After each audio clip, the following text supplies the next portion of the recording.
ওয়ার্দজাহানের খলিফা ওমর রাষ্ট্র পরিচালনা করেন। একটা সিকিউরিটি গার্ড নাই, কোনো বডিগার্ড নাই। দুশ্মনেরা খুঁজে ওমরের এত পাওয়ার কেন, বডিগার্ড কয়জন? কয় একজনও নাই। কথা রে মাইরা ফালানো তো বড় সহজ, কয় অনেক সহজ। আল্লাহ বলেন না না, আমি আল্লাহ যারে হেফাজতের বাউন্ডারি দিয়া রাখবো তারে কেউ ক্ষতি করতে গেলে নিজেই ক্ষতি হয়ে যাবে। দুশ্মন লাগাইয়া দিল। তদানীন্তন সময়ের রোম সম্রাট কয় ওমরের হত্যা করো। একা পাইলে একাই কোথায় পাও? দেখো খবর নিতে নিতে নিতে নিতে খবর পাইছে খোলা ময়দানে ওমর হাতেরে বালিশ বানায় একা একা ঘুমায়। কয় তরবারি কই? কয় দূরে ফালায়া রাখছে। কয়ডারে মার। কয় সুযোগ পাইছি। দৌড়াইতেছে আল্লাহর বান্দা, দুশ্মন ওমরের মারার জন্য যায়। ওমর একা ঘুমায়, তরবারি নাই, হাতেরে বালিশ বানাইছে। অর্ধজাহানের খলিফা। দুশ্মন তরবারি নিয়া একটু আগায় আবার দাঁড়ায় ভয়। যাইতে যাইতে যাইতে যাইতে কিনারার একটু গেলেই তো কাম ঘটায় দিবে, কিন্তু তাকাইয়া দেখে ওমর একা ঘুমায় না, জঙ্গলের একটা বাঘ ওমরের পাহারা দেয়। খাকো বাদ আবু আতিশ বন্দা আগম বামানে তু মুর্দা বাহাক জিন্দা আইন। আল্লাহ বলেন আমি রহমতের নবীকে রহমত করে পাঠাইলাম। কয় দুনিয়ার জন্য আর পরকালের জন্য? কয় না, জগৎ সমূহের জন্য। অনেকে তর্জমা করে উভয় জগতের জন্য নবী রহমত, আমি তর্জমা করলাম জগৎ সমূহের জন্য নবী রহমত। উভয় জগতের তর্জমা করলে মনে হয় যেন দুনিয়ার জগৎ পরকালের জগৎ। না, জগৎ তো আরো আছে। রুহের জগৎ একটা আলাদা জগৎ, মায়ের গর্ভের জগৎ একটা আলাদা জগৎ, দুনিয়ার জগৎ একটা আলাদা জগৎ, আলমে বরজখ কবর জগৎ একটা আলাদা জগৎ, হাসরের ময়দানের একটা আলাদা জগৎ, জান্নাত ও জাহান্নামের একটা আলাদা জগৎ। সব জগৎ সমূহের জন্য আমার নবী রহমত। রুহের জগতের জন্য নবী কেমন রহমত, ভিন্ন আলোচনা। মায়ের গর্ভের জগতের জন্য নবী রহমত, দুনিয়ার জগতের জন্য নবী রহমত, কবর জগতের জন্য নবীজি রহমত, হাসরের ময়দানের জন্য নবী রহমত, জান্নাতের জন্য নবী রহমত, জাহান্নামের জগতেও নবী রহমত। এটা কেমনে? জান্নাতের জন্য নবী রহমত, এটা বুঝলাম। জাহান্নামের জন্য কেমনে? এটা তো বুঝে আসে না।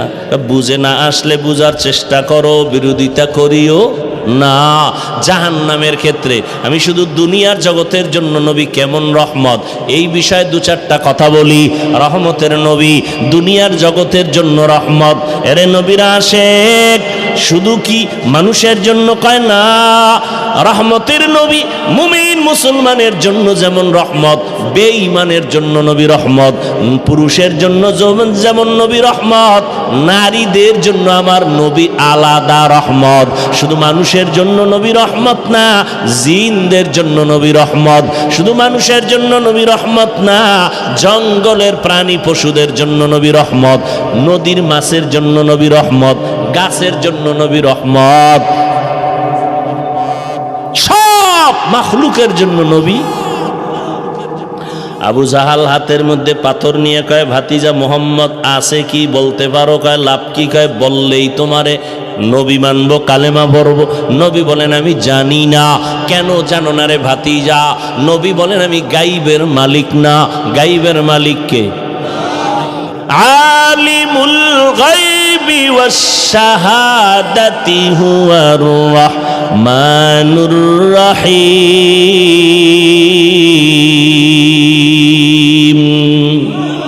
গাইবের মালিক কে?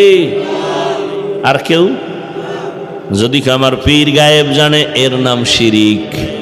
এর নাম কি? আল্লাহ বলেন আমান ইউশরিক বিল্লাহ ফাকাদ হারামাল্লাহু আলাইহিল জান্নাহ। যারা আল্লাহর সাথে শিরিকের গুনাহ করবে তাদের জন্য জান্নাত হারাম। ও দয়ার মালিক, শিরিক মুক্ত ঈমান আমাদের দান করেন। আবু জাহাল বলে আমার হাতে হাতে কি আছে? নবী বলে আমি জানি না। নবীজি বললেন হাতের মুষ্টিতে যা আছো তোমরা একটু আওয়াজ দাও। পাথরগুলো কালেমায়ে শাহাদাত পড়া শুরু করলো।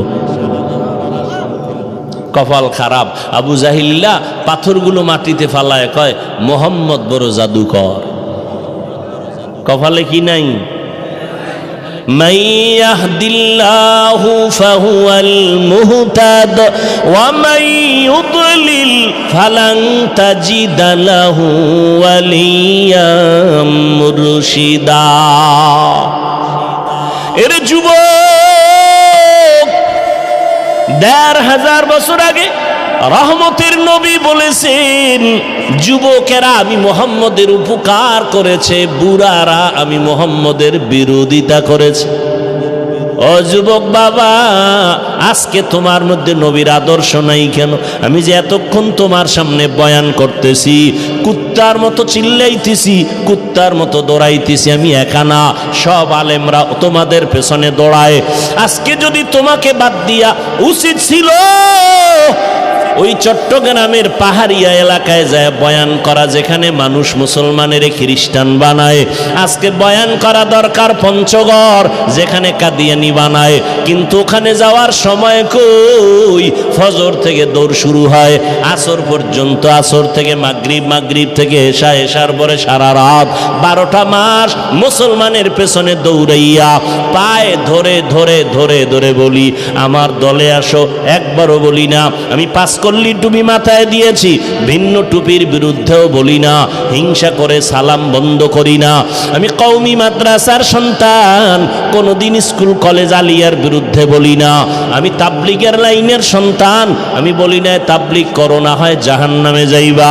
আমি পীরের লাইনের সন্তান, একবারও বলি নাই তুমি অমুক পীরের কাছে যাও না হয় জাহান্নামে যাইবা। কিছুই বলি নাই। এত চিল্লা চিল্লি কইরা বিনয়ের সাথে একটা কথাই বলতে চাই বাবা, যেই লাইনে থাকো বাধা নাই, যেই তরিকায় চলো বাধা নাই।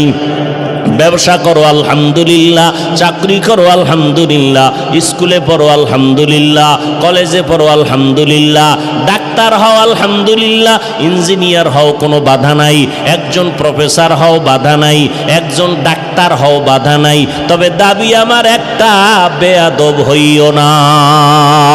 তোমার ব্যবহারে যেন মা বাপ কখনো কষ্ট না পায়। ও যুবক, তোমার আচরণে যেন কোনো শিক্ষক কষ্ট না পায়, তোমার ব্যবহারে যেন কোনো আলেম কষ্ট না পায়, তোমার ব্যবহারে যেন কোনো মুরব্বীরা কষ্ট না পায়। তুমি এমন একজন ডাক্তার হও যে দিনের উপকার হবে, উম্মতেরও ফায়দা হবে, এবং তোমার সম্মানটা মরিয়া গেল মানুষ দোয়া করবে তোমার সম্মানের সাথে। যদি এমনটা হতেই চাও, 2টা জিনিস তোমার লাগবে, লিখে রাখ। 2 জিনিস না থাকলে ডাক্তার হতে পারবি, জীবনে সম্মানের জীবন পাবি না। ইঞ্জিনিয়ার হবি ঠিক, সম্মান জীবনে পাবি না। হ্যাঁ, সম্মানিত ডাক্তার যদি হতে চাও, সম্মানের জীবন নিয়ে যদি ইঞ্জিনিয়ার হতে চাও, জেনারেল লাইনে থাকো আলহামদুলিল্লাহ, তবে সম্মান বড় দামি জিনিস। এটা পাওয়ার জন্য 2টা জিনিস তোমার লাগবে। কয়টা? 2 জিনিস লাগবে। 2 জিনিস না থাকলে আল্লাহর কসম সম্মানের জীবন পাবি না। এবারটা সম্মানের জন্য সার্টিফিকেট লাগে না? লাগে। সম্মানের চাবি কার হাতে? না কোনো দুনিয়ার সরকারের হাতে? দুনিয়ার সরকারের কাছে যদি চাবি থাকতো সম্মান কমানের, তো আমাকে হুজুর গো কবে কত আগে ফারাইয়া মারতো। কি চাবি কার হাতে? আল্লাহর হাতে চাবি। এই জন্য তাকাইয়া দেখছো কত সার্টিফিকেট ওয়ালারও সম্মান নাই, আর সার্টিফিকেট নাই আল্লাহ তারে অনেক সম্মান দিছেন, আছে না নাই? মাওলার খেলা বড় কঠিন। আমার আল্লাহর কুদরতের কারিশমা তোমার বিবেকের সব উল্টা। 2 জিনিস অর্জন করিও। জীবনে ডাক্তার হলো, সম্মান তোমার সবার উপরে থাকবে। প্রথম লাগবে তোমার সুস্থতা। কি ঘুমাইতেছেন? প্রথম কি? দ্বিতীয় লাগবে তোমার সুন্দর চরিত্র। কি এই দোনোটারে গজব করছো মোবাইল দিয়া। একটু চিন্তা কর, এই বেটা যুবক বাবা, একটু চিন্তা কর, রাগ করিস না। পৃথিবীতে যত তুই বন্ধু পাইছ সব স্বার্থপর, খোদার কসম সব স্বার্থপর। আল্লাহর কসম করে বলি, নিঃস্বার্থ এই জমিনে তোর একমাত্র বন্ধু ওলামায়ে আহলে হক। এরা সব নিঃস্বার্থ বন্ধু, এদের কোনো স্বার্থ নেই। এই তুই আমারে গালি দাও জানি না, কথা হয় না, কি পরিমাণ গালি দাও, কি পরিমাণ বিরোধিতা করো, এরপরও কোনো প্রতিবাদ করি না। দেখলে সালাম দেই, বাবা কেমন আছো, বাড়ি কই, হাসি মুখে। ইমামের বিরুদ্ধে কত কথা, ইমাম কোনো দিন রাগ করে না, বরদোয়া করে না, গালি দেয় না। বেতন দেয় 10,000 6 মাস বাকি, কোনোদিন ইমাম সাহেব মানব বন্ধন করছে? জুমায় কইছেনি যে বেতনটা টাইম মতো দিবা, নাইলে আসর থেকে সূরা উল্টা পড়া হবে। নিঃস্বার্থ তোমার একমাত্র বন্ধু আলেম। এরে যুবক, দুই জিনিস তোমার লাগবে সম্মানের সাথে যদি তুমি জীবন চালাইতে চাও। এক নাম্বার কি বলছি? সুস্থতা। রাতের ঘুম হলো সুস্থতার জন্য মহা ঔষধ। এটারে জবাই করছো কি দিয়া? ব্যাস, এখানে কোনো অস্টাজ লাগবে না, এটা ডাইরেক্ট ওয়াজ। আর এটা আমাকে হুজুরে ওয়াজ না। গুগলে ঢোক, মোবাইল তো আর ছাড়বি না, জিব্রাইল আইলো। তাহলে আকাম না করে দিয়ে একটা ভালো কাজও কর, গুগলে ডুইকা সার্চ দে রাতের ঘুম শরীরের ঔষধ কি হিসাবে বা কোন অংশ, সব ডিটেলস চলে আসবে। রাতের ঘুম শরীরের মহা ঔষধ, তবে রাতের প্রথম অংশ না, শেষ অংশ না, মধ্যাংশের ঘুম হলো শরীরের মহা ঔষধ। তুমি চরিত্র এত সুন্দর, একটা কলঙ্কের দাগ নাই, কিন্তু চাকরি পাইছো ভালো, বেতন কত হাই স্কেল, কপাল খারাপ, তুমি অসুস্থ, এক সপ্তাহ নাই, কিও নাই কেন, কয় স্যার অসুস্থ, করে রিজাইন দিতে বল। তাহলে সুস্থতার দাম কত? কিন্তু তুমি সুস্থ, তোমাকে মেডিকেলে বারবার চেক আপ করার পরে এক বিন্দু কোনো রোগ ধরা পড়ে নাই, কিন্তু রোগ আছে একটা, চরিত্র খারাপ।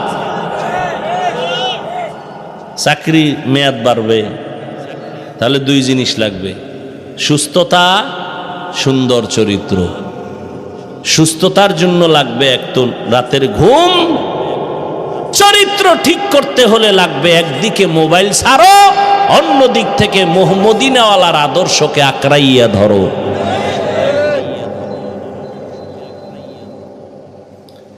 এই তুমিও মুসলমান, আমিও মুসলমান, নাকি আলাদা? তোমার আমার আল্লাহ, বলো বলো বলো, তোমার আমার নবী, কাবা, ধর্ম, কালেমা, সব এক। দুনিয়াতে আসছি এক, বিদায় বেলা কাফন হবে 3টা, তাও আমি বক্তার সম্মানে একটা কাফন কেউ বাড়াইয়াও দিবে না। তুমি গরিব হওয়ার কারণে কাফন একটা কমাইয়াও। সবার বেলায় কয় কাফন, কালার হবে আলাদা। আলেমদের কালার একরকম, যারা আলেম না তাদের কাফনের কালার আর একরকম। তাবলিগওয়ালাদের কালার একরকম, চরমনাইওয়ালাদের কালার আর একরকম। কে ধনী, কে গরিব, কে আলেম, কে মূর্খ, কে ডাক্তার, কে রুগী, কে ইমাম, কে মুক্তাদি, কে তাবলিগ, কে চরমনাই, কে আওয়ামী লীগ, কে বিএমপি। সাদা কাফনে যেদিন ঢুকবি সেই দিন সবার মাস্তানি বন্ধ হয়ে যাবে। কাফনে লেখা থাকবে বড় হুজুরের লাশ, থাকবে মন্ত্রী মহোদয়ের লাশ, সব একাকার। কবরের সাইজও হবে এক, নাকি নোয়াখালী, আপনাদের কুমিল্লা, লাঙ্গলকোটের মানুষের কবর 10 হাত লম্বা হবে। সবার কবরের সাইজও এক। কবরে প্রশ্ন হবে সবার বেলায় 3টা, তাও এক। আমাকে যেই প্রশ্ন, আপনাকেও সেই প্রশ্ন, বেঈমানেরও সেই প্রশ্ন, নারীকেও সে একই প্রশ্ন, পীরকে যেই প্রশ্ন, মুরিদেরও সেই প্রশ্ন। 3টা প্রশ্ন সবার বেলায় এক। রবের পরিচয় দাও, ধর্মের পরিচয় দাও, রহমাতুল লিল আলামিনের পরিচয় দাও। দুনিয়ার নিয়মের উল্টা। ক্লাস 1 এর প্রশ্ন আলাদা, 2 ক্লাসের ছাত্র ছাত্রীদের প্রশ্ন আলাদা, 8 এ যারা পড়ে তাদের প্রশ্ন 9 এ যারা পড়ে সমান। অথচ আমার মাওলার কুদরত কেমন! তুমি ধনী হও, গরিব হও, সাদা হও, কালো হও, শিক্ষিত অশিক্ষিত, আলেম মূর্খ, যেই লাইনে থাকো না কেন, প্রশ্ন সবার বেলায় এক তিনটা। রবের পরিচয় দাও, ধর্মের পরিচয় দাও, রহমতের নবীর পরিচয় দাও। এই প্রশ্নের জবাব শুধুমাত্র হুজুরেরা ছাড়া কেউ পারবে না। কি হুজুরে পারবে? গ্যারান্টি আছে। এই জন্যই তো জান্নাতের টিকিট হাতে পাইয়া আবু বকরের কান্নার আওয়াজ, ওমরে ফারুকের কান্নার আওয়াজ, যেই ওমর 27 বছর বয়সে রহমতের নবীর হাতে হাত লাগাইয়া কালেমার পতাকা ধরলেন কয় বছরে? জোরে কও। এই ওমর রসুলের হাতের বরকতে এত পাওয়ার পেয়ে গেছেন, রাস্তা দিয়া ওমর চলতেছে, শয়তান ভয়ে অন্য রাস্তায় দৌড়ায়। যেই শয়তান আল্লাহর সামনে চ্যালেঞ্জের মোকাবেলায় দাঁড়ায় গেল, আর ওই শয়তান কারে ভয় পায়? এবার চিন্তা করেন ওমর বেডাটা কেমন। 27 বছরের মুসলমান, 27 বছর বয়সে নবীর হাতে কালেমা পড়ছে হযরত ওমর। কথার আগে তরবারি রেডি, শয়তান দেখলে দৌড়ায়। ওয়ার্দজাহানের খলিফা ওমর রাষ্ট্র পরিচালনা করেন, একটা সিকিউরিটি গার্ড নাই, কোনো বডিগার্ড নাই। দুশ্মনেরা খুঁজে ওমরের এত পাওয়ার কেন, বডিগার্ড কয়জন? কয় একজনও নাই। কথা রে মাইরা ফালানো তো বড় সহজ, কয় অনেক সহজ। আল্লাহ বলেন না না, আমি আল্লাহ যারে হেফাজতের বাউন্ডারি দিয়া রাখবো, তারে কেউ ক্ষতি করতে গেলে নিজেই ক্ষতি হয়ে যাবে। দুশ্মন লাগাইয়া দিল। তদানীন্তন সময়ের রোম সম্রাট কয় ওমরের হত্যা করো, একা পাইলে। একাই কোথায় পাও? দেখো খবর নিতে নিতে নিতে নিতে খবর পাইছে খোলা ময়দানে ওমর হাতেরে বালিশ বানায় একা একা ঘুমায়। কয় তরবারি কই? কয় দূরে ফালায়া রাখছে। কয়ডারে মার। কয় সুযোগ পাইছি। দৌড়াইতেছে আল্লাহর বান্দা, দুশ্মন ওমরের মারার জন্য যায়। ওমর একা ঘুমায়, তরবারি নাই, হাতেরে বালিশ বানাইছে। অর্ধজাহানের খলিফা। দুশ্মন তরবারি নিয়া একটু আগায় আবার দাঁড়ায় ভয়। যাইতে যাইতে যাইতে যাইতে কিনারার একটু গেলেই তো কাম ঘটায় দিবে, কিন্তু তাকাইয়া দেখে ওমর একা ঘুমায় না, জঙ্গলের একটা বাঘ ওমরের পাহারা দেয়। খাকো বাদ আবু আতিশ বন্দা আম বামানে তু মুর্দা বাহাক জিন্দা আদ। এরে যুবক, ওই ওমরের ইতিহাস ভুলে যাইও না রে বাবা। আমি তোমাকে একবারও বলি নাই স্কুল কলেজ বাদ দিয়ে আসো, মাদ্রাসায় হুজুর হয়ে যাও, পাগড়ি লাগাও, বলি নাই। ওখানে থাকো, ডাক্তার হও, ইঞ্জিনিয়ার হও, এসপি হও, ডিসি হও, এমপি হও, মন্ত্রী হও। আমাদের মুসলমান সব লাইনে লাগবে। আমাদের মুসলমানের জন্য গৌরব ডাক্তার হওয়া, ইঞ্জিনিয়ার হওয়া। না গৌরব না? ডাক্তারি পড়তে গিয়া ও বাবা তোমার কাছে দাবি আমার একটা, রহমতের নবীর আদর্শের মালা গলায় লাগাও। মা বাবার সাথে বেয়াদবি করবা না, আলেমের দোয়া নিয়া পরামর্শ নিয়া নবীর তরিকা মানিয়া চলো। 5 বেলার নামাজ পড়ো, নবীর তরিকা মানিয়া জবানটাকে হেফাজত করো। কারো ক্ষতি করবা না, কারো বরদোয়ার তলে পড়বা না, আলেমের পরামর্শ নাও, মা বাবার দোয়া নিয়ে চলো। আল্লাহর কসম, মা বাবার দোয়া ছাড়াই চেয়ারে বসতে পারি নাই। মা বাবার কান্না আর দোয়া ছাড়া তুমি পরীক্ষায় পাশ করতে পারো নাই। মা বাবার চোখের পানি দোয়া ছাড়া তুমি টাকাওয়ালা হতে পারো নাই, ব্যবসায় লাভবান হতে পারো নাই। মা বাবার দোয়া চোখের পানি। ওই মা বাবারে কষ্ট দিবা না। আর যেই শিক্ষক তোমারে হাতে কলমে কষ্ট করে মানুষ বানাইছে তার সাথে বেয়াদবি করবা না, মুরব্বীদের সাথে বেয়াদবি করবা না। মনের কষ্ট তোমার জন্য বড় অভিশাপ। মুরব্বী কষ্ট পায় বলছে, ওই গিয়ে তোর কপালে লাগবে অভিশাপ। ও যুবক, দেখো তোমার লাইনে থাইকা নবীর তরিকা মতো চলা যায়নি। অনেকে বলে কেমনে? দেখো তাকায়া বাবা, স্কুলে পড়ে, কলেজে পড়ে, তোমার মতো যুবকেরা 5 বেলার নামাজ পড়ে আসেনি, সত্যটা বলো। তাহলে তোমার কাছে আমার প্রশ্ন, তুমি কেন পারো না রে বাবা? এর কথা কি তুমি বিশ্বাস করো না? ও যুবক বাবা, তোমার মতো যুবক তাকায় দেখো রে, আবার পুলিশ বিডিআরের চাকরি করে, নামাজ পড়ে, তুমি কেন পারো না? তোমার মতো সন্তান রাস্তায় গাড়ি চালায়, নামাজ ছাড়ে না, তুমি কেন পারবা না? কৃষি কাজ করে, নদীতে মাছ ধরে, নামাজ ছাড়ে না, তুমি কেন পারবা না? এখনো সময় আছে, তওবা করে নাও।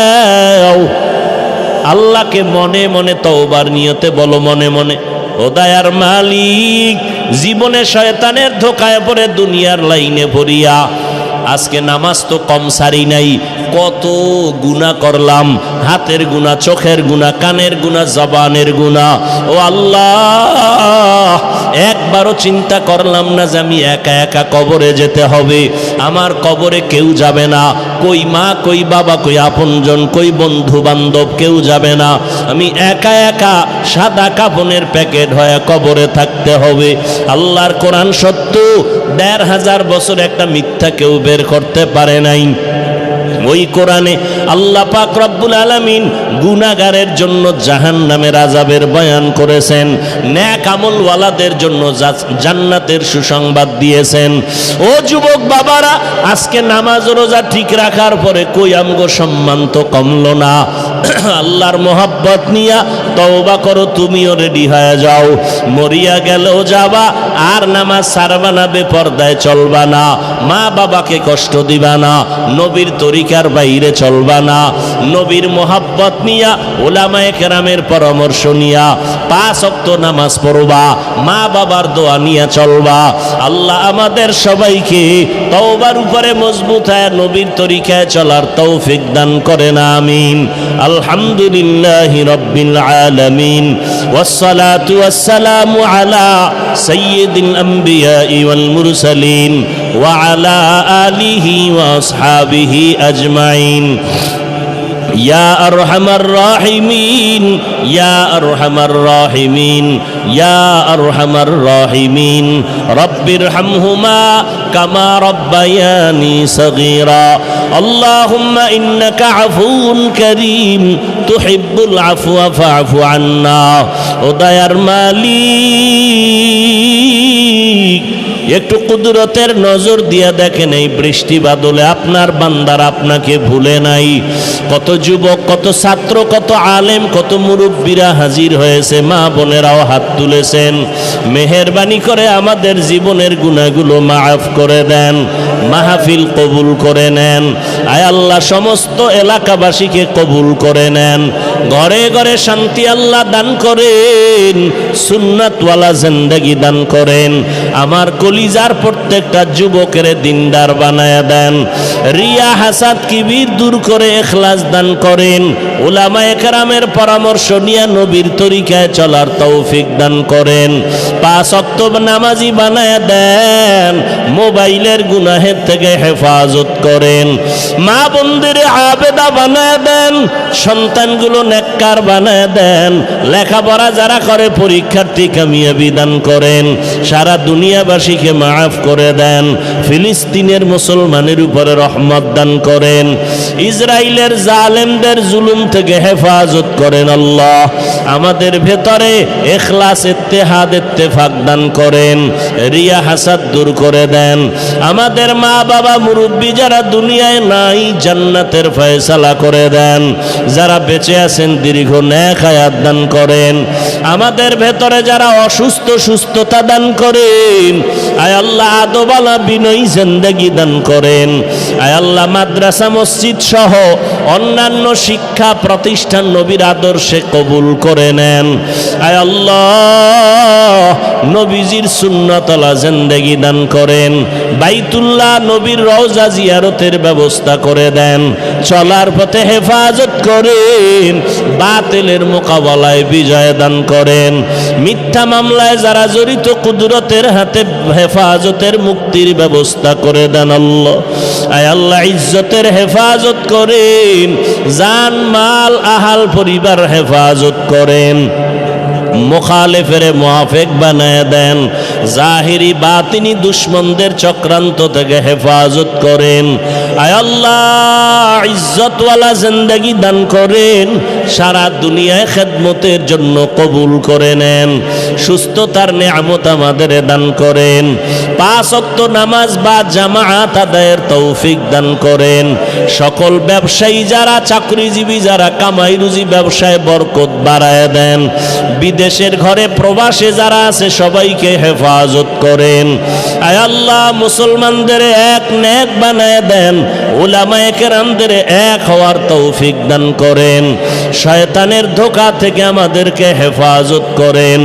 নবীজির মোহাব্বতে আমাদের দোয়া কবুল করে নেন। সাল্লাল্লাহু তাআলা আলা খাইরি খালকিহি মুহাম্মাদ ওয়া আলিহি ওয়া আসহাবিহি আজমাইন।